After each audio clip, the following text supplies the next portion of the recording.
When did making plans get this complicated? It's time to streamline with WhatsApp, the secure messaging app that brings the whole group together. Use polls to settle dinner plans. Send event invites and pin messages so no one forgets Mom's 60th. And never miss a meme or milestone. All protected with end-to-end encryption. It's time for WhatsApp. Message privately with everyone. Learn more at whatsapp.com. At Sierra, discover top workout gear at incredible prices, which might lead to another discovery. Your headphones haven't been connected this whole time. Awkward. Discover top brands at unexpectedly low prices. Sierra, let's get moving. This is Optimal Health Daily, the anti-fast food diet by Leo Babauta of zenhabits.net. And I'm Dr. Neil Malik, reading you some of the most popular health and fitness blogs out there, with permission from the websites. Now, today's post is from Leo Babauta, a well-known minimalist who's typically narrated on my brother's show, Optimal Living Daily. And in fact, my brother's show, Optimal Living Daily, was the first show on our network, so feel free to check that out for similar content. But for now, let's hear what Leo has to say about the anti-fast food diet as we optimize your life. The Anti-Fast Food Diet by Leo Babauta of zenhabits.net. When my family and I visited Tokyo earlier this year, it was a bit sad to see the rise of fast food in Japan. It's a beautiful country with a rich history of traditional lifestyle, incredible food, and good health. They perfected the art of food preparation, using the freshest ingredients to create small portions of beautiful dishes. And while there still aren't many fat Japanese people, especially compared to the US, I'd bet that will change with the insidious growth of fast food restaurants on many a street corner. McDonald's is prevalent, of course, but so are many other Western food chains, and an increasing number of Japanese fast food outlets. It's been a while since I mentioned the slow food movement, but I really believe it's the answer to many of our problems: health and obesity, the hectic and stressful pace of modern life, and the lack of happiness in a complex and often burdensome world. This is the anti-fast food diet, a way to not only lose weight and get healthier, but to change your life to one of simplicity, moderation, and joy. Abandon fast food and all the values it brings with it: mass consumption, mass production, the exploitation of workers, the destruction of the environment, the destruction of small local businesses, the corporatization of our culture. Instead, embrace slow food. Here's how. 1. Stop rushing to eat. Set aside more time for eating, for shopping and preparation, for enjoying life. Stop rushing to fast food places because it's convenient, because it's not so convenient to be hospitalized. Instead, make time and take things a bit slower. 2. Prepare your own meals. I know, who has the time? You do. Make the time and cook simple meals without a lot of ingredients or preparation time. It takes 10 minutes to whip together a healthy and tasty lunch or dinner, and it can be a lot of fun. Get the family or your partner involved. Preparing your own meals is healthier, more frugal, and you know you're eating good food. 3. Eat real food, not processed. Buy fresh ingredients such as fruits, veggies, whole grains, nuts, beans, and the like. Use ingredients you can recognize, not things filled with chemicals. Don't use prepared food if you can avoid it. Microwavable or boxed foods are not the best. Avoid processed foods if you can. 4. Eat slowly and mindfully. Too many people stuff food down their gullets these days. It's not healthy, and you've just consumed food without enjoying it. Instead, take the time to chew your food, to taste it, and to be present as you eat. 5. Enjoy the food. Fully savor each bite.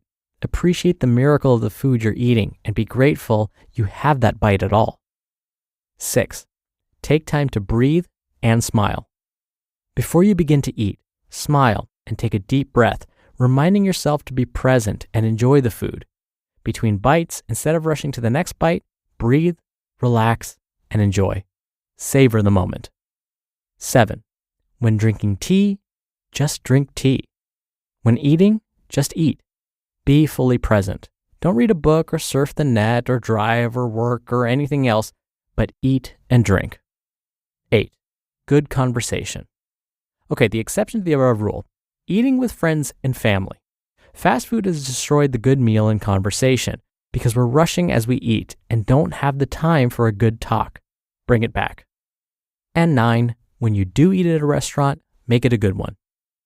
If you can, avoid those fast food restaurants, but also chain restaurants like Chili's, TGI Fridays, Lone Star, Olive Garden, you get the idea. Try and support locally owned restaurants where they use real ingredients and really make good food. These may be more expensive, but you're not supporting a corporation and your food will be better. And even if it means dining out less, that's okay. Quality is more important than quantity. You just listened to the post titled The Anti-Fast Food Diet by Leo Babauta of zenhabits.net, and I'll be right back with my commentary. It can be difficult to find time to cook in the fall with busier routines, back to school, and shorter days. But no matter how hectic it gets, Factor makes it easy to stay on track and enjoy something comforting and delicious. They make it easy to support your wellness goals with a wider selection of weekly meal options, including premium seafood choices like salmon and shrimp without any extra cost. For the first time, try Asian-inspired meals with bold flavors influenced by China, Thailand, and more. If I wasn't already meal prepping weekly myself, it's what I'd use. Eat smart at factormeals.com/OHD50off and use code OHD50off to get 50% off your first box, plus free breakfast for 1 year. That's code OHD50off at factormeals.com for 50% off your first box, plus free breakfast for 1 year. Get delicious, ready-to-eat meals delivered with Factor. Offer only valid for new Factor customers with code and qualifying auto-renewing subscription purchase. You just realized your business needed to hire someone yesterday. How can you find amazing candidates fast? Easy. Just use Indeed. When it comes to hiring, Indeed is all you need. Stop struggling to get your job post seen on other job sites. Indeed Sponsored Jobs helps you stand out and hire fast. With Sponsored Jobs, your post jumps to the top of the page for your relevant candidates, so you can reach the people you want faster. When I was looking to hire, it was so slow and overwhelming. I wish I had used Indeed. There's no need to wait any longer. Speed up your hiring right now with Indeed. And listeners of this show will get a $75 sponsored job credit to get your jobs more visibility at Indeed.com/health. Just go to Indeed.com/health right now and support our show by saying you heard about Indeed on this podcast. Indeed.com/health. Terms and conditions apply. Hiring? Indeed is all you need. Dr. Neil here for my commentary. It's true that fast food is making its way east. More and more countries are being introduced to this American idea of fast food, and many of the chains that we're very familiar with are expanding abroad. In fact, Leo mentioned Japan. In Japan, the way they celebrate Christmas is not with a turkey feast like we typically do here in the US. They celebrate with KFC. Anyway, even though I'm a dietitian, I do have moods where I am just not wanting to cook at all, or I'm not wanting to think about my meals for tomorrow or the next week. That happens to all of us because we're human. So I get it if you're not always motivated to do it, or you feel like you don't have enough time. What I try and do is carve out a little bit of time at the same time every week. So I like to take a little time away from watching some football and baseball on Sundays and carve out a little time to map out what I'm going to eat over the next couple of days. Ideally, map out the entire next week, but sometimes I only get as far as maybe Monday, Tuesday, and Wednesday. But that's okay, because it's a start. And usually what I find is once I get Monday, Tuesday, and or Wednesday planned, it's not so bad to figure out Thursday and Friday while I'm at it. And then I make a grocery list based on my menu for the week. That helps keep me on track. So it is something I work on. It's something I work hard at. It's something I have to plan. But it's worth it, and I know I feel so much better after preparing my own meals at home. I know I saved money. I'm proud of what I've done, especially when it tastes really, really good and I surprise myself. I know what went in it, and then it just gives me that momentum to do more healthy things the next day and the day after that, and so on. That'll do it for today. I'll be back here tomorrow for the usual Friday Q&A show, so stay tuned for that, where your optimal life awaits.